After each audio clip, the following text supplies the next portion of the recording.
అగో ఈనేంది లారీ మీదకి ఎక్కి ఏదో లొలి ఎత్తుండో. ఓ అన్నో ముంగట కరెంటు తీగలున్నాయి, మొదలైతే జర్రంతా వెనక జరుగు, ఏదన్నా ఉంటే వెనక సీరు మాట్లాడుకుందాం గాని. ఆఫీసర్ కూడా బయటకు ఎత్తలేడు అంటే వీళ్ళు సామాన్యాలు చూస్తారు. వీళ్ళు నా పైసలు ముఖ్యమా, నా పైసలు ఇంకా తీసుకోరు, తీసుకోరు ఏర్కోరి పైసలు, పైసలు ఏర్కోరి. అయ్యో పైసలని నాలకే సీసీ కొట్టింది కదా. అయితే ఈ పెద్దపల్లి ఆర్టీఏ అధికారులట లారీకి నెలకు 8,000 రూపాయల చొప్పున లంచం వసూలు చేస్తున్నారట. ఇక అలా ఉసుక కొడతారో మట్టి కొడతారో మన్ను కొడతారో పైసలు అయితే ఇవ్వాలి, పని కాని గంతే. పొరపాటున ఇయ్యకుంటే మాత్రం వెంటనే బండిని దొరకబట్టి కేసు రాసి సీజ్ చేస్తున్నారట.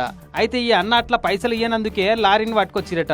ఇక అదే లారీ ఎక్కి గిట్లా లంచాలకు ఎగబడతారా, పైసలు ఇవ్వకుండా ఇట్లా బండిని పట్టుకొస్తారా? అయితే నేను ఇక్కడనే కరెంటు తీగలు పట్టుకొని వస్తా అని చెప్పి ఆర్టీఏ అధికారులు చేస్తున్న అన్యాయం గురించి మొత్తుకుంటుండు. గిట్లా బండిని రిలీజ్ చేసుకున్నాను, పైసలు తయారు చేసుకున్నా, తీసుకొని వచ్చేలా ఇంకో బండి దగ్గర చేసి నైట్ 12 గంటలకి 3 బళ్ళు సీజ్ చేసాడు.